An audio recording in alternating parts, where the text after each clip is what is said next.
Hello guys, स्वागत है आपका विलेज वाली टीचर यूट्यूब चैनल पर। तो जैसा कि हमने चार वीडियो अपलोड कर दी, तो आपका सबसे पहले बहुत बहुत धन्यवाद कि आपने इतने व्यू दिए। तो मेरे को आगे नेक्स्ट वीडियो बनाने के लिए मोटिवेशन मिली। तो हम आइए चलिए बात करते हैं, टू द पॉइंट बात करेंगे। हम बाल विकास का इतिहास पढ़ चुके थे, प्रिंसिपल ऑफ डेवलपमेंट पढ़ चुके थे, रूल्स। कई बच्चे कन्फ्यूज होंगे कि रूल्स पढ़ा दिए, प्रिंसिपल और रूल्स एक ही बात है। हिस्ट्री पढ़ चुके थे हम, ग्रोथ एंड डेवलपमेंट पर भी चर्चा कर चुके थे और इसमें डिफरेंस भी कर चुके थे। वृद्धि एक शारीरिक पक्ष से जुड़ा हुआ है और डेवलपमेंट जीवन की हर स्टेज से शारीरिक, मानसिक, सामाजिक और संवेगात्मक हर पक्ष से जुड़ा हुआ है। तो चलिए नेक्स्ट वीडियो शुरू करते हैं। हम सबसे पहले स्टेजेस ऑफ चाइल्ड डेवलपमेंट। गर्भावस्था के बारे में वैसे सीटेट में क्वेश्चन तो नहीं पुट किया जाता, लेकिन हमें एक बेसिक जानकारी पता होनी चाहिए कि बच्चे का जो विकास हुआ है वो कैसे हुआ है, तेज है या मंद है या सामान्य है। तो हम इस कड़ी में जानना ज़रूरी है हमें कि बच्चे के बारे में थोड़ा पता हो कि गर्भ में बच्चे का कैसे विकास हुआ है और आगे चलकर हम भविष्यवाणी कर सके कि आगे बच्चा इन फ्यूचर क्या बनने वाला है या क्या करने वाला है। तो चलिए शुरू करते हैं, ज़्यादा समय आपका ना लेते हुए। तो सबसे पहली जो स्टेज होती है बाल विकास की स्टेज की बारे में चर्चा करेंगे हम। मानव विकास की जो स्टेजेज है, प्रौढ़ावस्था, उसके बारे में नहीं पढ़ेंगे। एक बार इसकी एज बता दी जाएगी आपको। तो गर्भावस्था को हम प्रीनेटल स्टेज भी बोलते हैं। तो इसका जो समय पीरियड है, टाइम पीरियड है, ये 280 दिन या 40 वीक का होता है। तो गर्भावस्था को, प्रीनेटल स्टेज को हमने 3 पार्ट में डिवाइड किया। सबसे पहला जो पार्ट है ये बीजावस्था या डिंबावस्था कहलाता है। इंग्लिश में हम इसे जर्मिनल पीरियड कहते हैं। तो इसकी जो टाइम पीरियड है वो गर्भावस्था से 2 सप्ताह तक होती है, 2 वीक तक होती है। और इसमें जो बच्चा है ना, उसकी आकृति अंडे जैसी होती है, अंडे नुमा आकृति होती है, एग के जैसी। इसमें बच्चा 2 ही वीक तक रहता है। फिर बाद में जब अगला टाइम पीरियड बच्चे का शुरू होता है, फिर माँ की जो गर्भाशय है उसकी दीवार से चिपक के आगे फिर बच्चे की ग्रोथ शुरू हो जाती है, डेवलपमेंट शुरू हो जाता है। तो ये थी बीजावस्था की बात, जर्मिनल पीरियड की। एक हम यहाँ पे बेसिक रिव्यू कर रहे हैं गर्भावस्था के बारे में। डिटेल में क्वेश्चन पुट नहीं करता सीटेट, लेकिन हमें बाल विकास को समझने के लिए गर्भावस्था को जानना ज़रूरी है। तो नेक्स्ट सेकंड स्टेज पे आएंगे। ये क्या है कि भ्रूणावस्था, इसे एम्ब्रियोनिक पीरियड भी बोला जाता है। इसे हम 3 पार्ट में डिवाइड करते हैं। तो इसका जो टाइम पीरियड है वो 2 वीक टू 8 वीक होता है, यानी 2 मंथ तक होता है। जो ये टाइम पीरियड है इसमें बच्चों के जो इंटरनल एक्सटर्नल जितने भी ऑर्गन्स है ना, उनका डेवलपमेंट हो चुका होता है, शुरू हो चुका होता है। यानी जितने भी अंग है, बोन्स वगैरह, बच्चे के सारी चीज़ें बन चुकी होती है। और जो हार्ट बीट है वो बच्चे की 21 दिन में दिल की धड़कन का निर्माण शुरू हो जाता है, बच्चे की जो हार्ट बीट है। तो भ्रूणावस्था एम्ब्रियोनिक पीरियड को हमने 3 पार्ट में बांटा है। पहला है एक्सटोडर्म यानी बाहरी परत। इसमें बच्चे का जो ग्रोथ है, जो डेवलपमेंट है, वो 3 तरीके से होता है। तो सबसे पहली है एक्सटोडर्म, यानी ये बाहर की परत होती है। इसमें जो बच्चे का डेवलपमेंट है उसमें स्किन है, बाल है, नेल्स है, इन चीज़ों का, बाल है, नाखून है, बालों का निर्माण होता है। तो ये जो बच्चे का विकास है ये बाहरी परत का विकास होगा। गर्भ के अंदर की बात चल रही है। फिर नेक्स्ट है मीसोडर्म। इसमें बच्चे का क्या है, जो मिडल लेयर है, इसमें बच्चे की मांसपेशियों का निर्माण शुरू हो चुका होता है। तो नेक्स्ट आइए नंबर 3, इसमें है एंडोडर्म। इसमें क्या है, जो बच्चे की जो इंटरनल लेयर है उनका निर्माण शुरू हो चुका होता है। और इसमें जो पाचन है, बच्चे के फेफड़े का निर्माण है और उसका निर्माण शुरू हो चुका होता है। तो चलिए, हमने पढ़ा बीजावस्था पढ़ ली, जर्मिनल स्टेज पढ़ लिया। 1 मिनट में साइड हट जाऊंगी, आप स्क्रीनशॉट लेना चाहे तो ले सकते हैं। तो फिर नेक्स्ट पढ़ेंगे हम, ये जो पढ़ेंगे, जो नॉर्मल बेबी होता है ना वो 3.5 kg का बेबी होता है। लेकिन 3.5 kg का अगर बच्चा पैदा होता है ना, तो उसका हम समझेंगे कि जो ग्रोथ रेट है, जो डेवलपमेंट है, वो बड़ी अच्छी है। ठीक है। तो 21 दिन में बच्चे की धड़कन का निर्माण शुरू हो जाता है। ये हम थोड़ा सा फास्ट इसलिए कर रहे हैं क्योंकि यहाँ से जर्नली क्वेश्चन नहीं पूछे जाते, लेकिन हमें एक बेसिक कॉन्सेप्ट पता होना चाहिए गर्भावस्था के बारे में। तो हमने इस पे चर्चा कर चुके हैं कि नॉर्मल जो बेबी है वो 3.5 किलो का होता है। तो इसका अगर हम सीक्वेंस की बात करें तो सबसे पहले गर्भावस्था में पहले बीजावस्था आती है, फिर भ्रूणावस्था आती है, फिर गर्भस्थ शिशु आता है जिसे फेटस बोला जाता है। फिर जो नंबर 3 की बात करें, ये गर्भावस्था की सब टॉपिक्स है। ये गर्भ शिशु होता है, इसका जो टाइम पीरियड होता है वो 8 वीक टू 9 या 40 वीक होता है, 9 मंथ का होता है। ठीक है, तो यहाँ बच्चे का जो विकास है, जो डेवलपमेंट है, ग्रोथ है, यहाँ बच्चे की 9 महीने तक पूरी हो चुकी होती है। इसके बाद बच्चे का जो बर्थ है वो होता है। तो नेक्स्ट हम नंबर 2 पढ़ेंगे शैशवावस्था। शैशवावस्था के बारे में जानकर हम पढ़ेंगे बाल्यावस्था, और बाल्यावस्था के बाद किशोरावस्था पढ़ेंगे। ठीक है, तो ये हो गई जन्म से लेके गर्भ से लेके बच्चे के जन्म तक का पीरियड।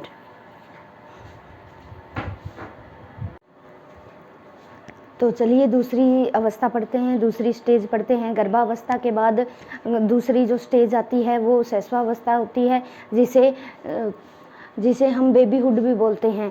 तो एक अमेरिका की APA नाम की एक अमेरिकन साइकोलॉजिकल एसोसिएशन बनी 1892 में। तो उन्होंने चारों स्टेज की एजेस बताई, और NCERT भी लगभग 19 एजेस को मानती है। जो शैशवावस्था का जो टाइम पीरियड है वो जन्म से लेकर 6 वर्ष तक चलता है। जो पूर्व शैशवावस्था है वो जन्म से 3 वर्ष तक चलती है, और जो पोस्ट बाल्यावस्था है, जो उत्तर बाल्यावस्था है, वो 3 से 6 वर्ष तक की होती है। तो ये APA अमेरिकन साइकोलॉजिकल एसोसिएशन भी यही मानती है, और NCERT में भी इस एज की स्टेज यही दिए गए हैं। शैशवावस्था को 2 भागों में बांट के पढ़ा जाता है।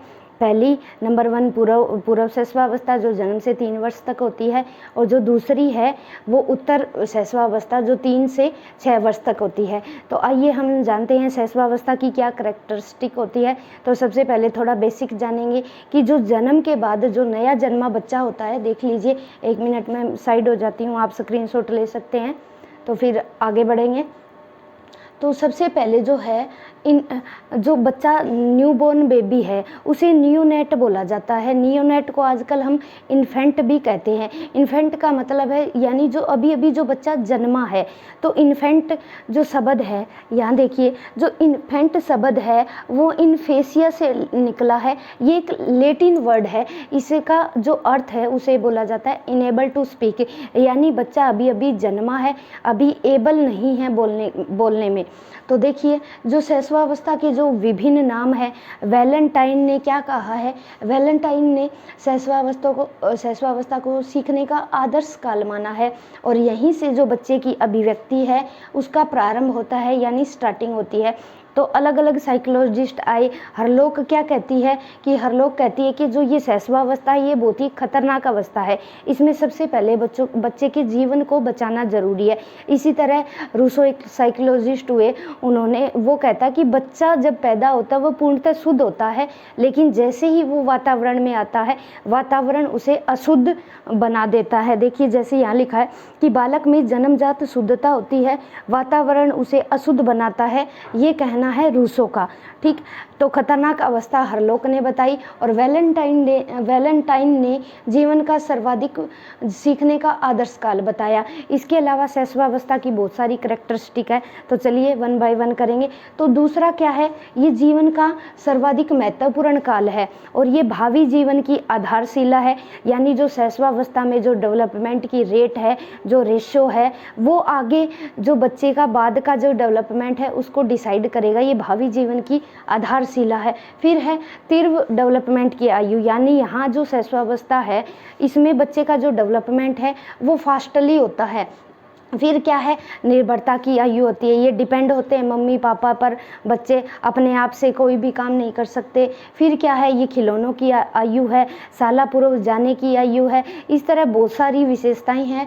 आगे खतरनाक अवस्था हमने बता दी। बच्चा स्वयं केंद्रित होता है, अतार्किक चिंतन करता है इसमें बच्चा, और जो स्वयं केंद्रित होता है इसमें अगर बच्चा है ना अपना खिलौना है ना किसी को भी नहीं देता, वो अपने आप ही खेलता है, स्वयं केंद्रित होता है, अपने आप में ही मस्त रहता है, पाठशाला नहीं जाता, खिलौनों से खेलता रहता है, मम्मी पापा या अदर बड़ों को देख के उनका अनुकरण करता रहता है। तो ये थी शैशवावस्था की कुछ सामान्य विशेषताएं 1 मिनट फटाफट से आ जाइए, फिर से दोबारा से रिकैप करेंगे। वैलेंटाइन ने सीखने का आदर्श काल माना। हरलोक के अनुसार खतरनाक अवस्था है बेबीहुड यानी शैशवावस्था।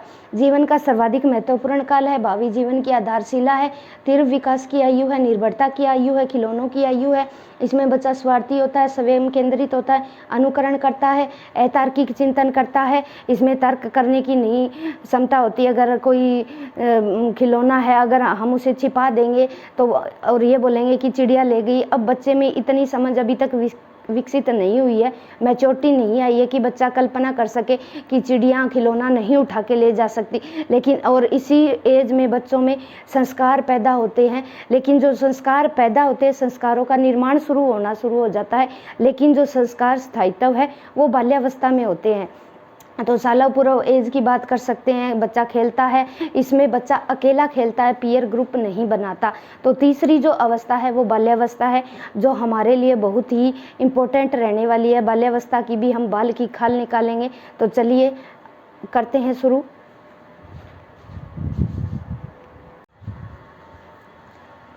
तो चलिए एक बार बाल्यावस्था को पढ़ने से पहले एक हम बेसिक टर्म जान लेते हैं, विकासात्मक कार्य। तो विकासात्मक कार्य का जो शब्द का इस्तेमाल है सबसे पहले हैविंग हर्स्ट नाम के मनोवैज्ञानिक ने किया था। इसमें विकासात्मक कार्यों में वही चारों पक्ष शामिल है, शारीरिक, मानसिक, सामाजिक और संवेगात्मक। तो बाल्यावस्था पढ़ेंगे, लेकिन इससे बाल्यावस्था पढ़ने से पहले ये बेसिक जानकारी हमें जाननी ज़रूरी है। तो जो आयु के अनुसार है, हर अवस्था में निश्चित कार्य करना शुरू कर देता है। जो बच्चा है वो अपनी एज के अकॉर्डिंग, अपनी एज, अगर बच्चे की एज है तो 2 साल की एज है तो बच्चा अपनी एज के अकॉर्डिंग काम करेगा, या ज़्यादा से ज़्यादा हो सकता है। अगर उसकी ग्रोथ रेट अच्छी है या डेवलपमेंट अच्छा है, उसका मेंटल लेवल अच्छा काम कर रहा है, तो ज़्यादा से ज़्यादा 3 या 4 साल के बच्चे की एज का काम करना शुरू कर देगा। लेकिन जो निश्चित कर्म है हर अवस्था का में बच्चा अलग अलग कार्य सीखता है। बाल्यावस्था में अलग क्रियाएं करेगा, किशोरावस्था में अलग क्रियाएं करेगा। तो इसी तरह जो विकास की जो अलग अलग क्रियाएं हैं, अलग अलग स्टेज में बच्चा अलग अलग एक्टिविटीज़ करता है। तो जो हैविंग हर्स्ट नाम के मनोवैज्ञानिक है, ये बताते हैं कि अगर 12 से 14 महीने का बच्चा अगर चलना शुरू कर देता है तो उसका विकास जो है नॉर्मल है। अगर उसका ऐसी 12 से 14 महीने के बच्चा अगर चलना नहीं शुरू करता तो यानी उसका विकास कहीं ना कहीं बाधित हो रहा है, अवरुद्ध हो रहा है। उसका जो डेवलपमेंट है वो स्लो है, नॉर्मल या फास्ट नहीं है। तो जो विकासात्मक कार्य है ये 3 प्रकार के होते हैं। इसमें तीन पक्ष शामिल है। सबसे पहला है क्रियात्मक। ये क्रियात्मक जो कार्य है ये शारीरिक पक्ष से जुड़ा हुआ, इसे हम कोग्निटिव भी बोल सकते हैं। तो दूसरा है संज्ञानात्मक, इसे बोला जाता है कॉग्निटिव, ये बुद्धि से जुड़ा होता है। और तीसरा है भावात्मक, इसे बोलते हैं हम इफेक्टिव, ये भावनाओं से जुड़ा होता है। तो इन विकासात्मक कार्य को समझना क्यों ज़रूरी है? क्योंकि इन क्रियात्मक, संज्ञानात्मक और भावात्मक तीनों पक्षों को समझना ज़रूरी है। फिर ही हम आगे बाल्यावस्था में विकास की रेट को, ग्रोथ को जान पाएंगे। तो क्रियात्मक शारीरिक पक्ष से जुड़ा होता है। इसमें बच्चा क्या करता है? रेंगना, बैठना, खड़े होना, चलना, संतुलन बनाना, नाचना, मुख्याकृति बनाना, लिखना आदि जो शारीरिक पक्ष से जुड़ी हुई एक्टिविटीज़ है वो बच्चा करता है। तो दूसरा है वो कॉग्निटिव पक्ष है, ये बुद्धि से जुड़ा हुआ होता है। इसमें बच्चा क्या है? किसी भी चीज़ को पहचानता है, डिफ्रेंशिएशन करता है, विभेदीकरण करता है, एक्सप्लेन करता है, तर्क लगाता है, यानी अपने दिमाग का इस्तेमाल करता है। तो नेक्स्ट है जो तीसरा है वो भावात्मक है, ये हमारी भावनाओं से जुड़ा होता है। तो इसमें बच्चा क्या है? किसी दूसरे की मदद करेगा, बड़ों का आज्ञा पालन करेगा, समाज में कैसा व्यवहार है, कैसे इमोशन उसे उजागर करने हैं, तो इसमें बच्चा भावनाओं से जुड़े कार्य करेगा। तो बाल्यावस्था पढ़ने से पहले ये विकासात्मक कार्य को समझना बहुत ज़रूरी है, क्योंकि बाल्यावस्था में ही बच्चा स्कूल में आता है। फिर उसी के बाद हमें उसी के डेवलपमेंट को जानकर फिर एजुकेशन देते हैं। तो हमने क्या पढ़ा, एक बार फटाफट रिकैप कर लेते हैं। हैविंग हर्स्ट ने विकासात्मक कार्य शब्द का इस्तेमाल किया। 4 पक्ष शामिल होते हैं। आयु के अनुसार हर अवस्था में बच्चा निश्चित कार्य करना शुरू कर देता है। 2 साल की एज में बोलना, बबलाना, 12 से महीने के फिर धीरे धीरे उठ के, खड़ा होके, घुटनों के बल चलना, फिर स्टेप बाय स्टेप कदम रखना, फिर दौड़ना। ये नहीं कि कोई बच्चा है वो 10 साल की एज में चल चलना शुरू करेगा, ऐसा नहीं होता। हर आयु में अलग अलग कार्य करते हैं बच्चे, अलग अलग एक्टिविटीज़ करते हैं। तो क्रिया विकासात्मक कार्य में हमने 3 प्रकार के कार्य पढ़े, क्रियात्मक, ज्ञानात्मक और भावात्मक। क्रियात्मक शारीरिक पक्ष से जुड़े हैं और ज्ञानात्मक है ये बुद्धि से जुड़ा हुआ है और भावात्मक है ये भावनाओं से जुड़ा हुआ है।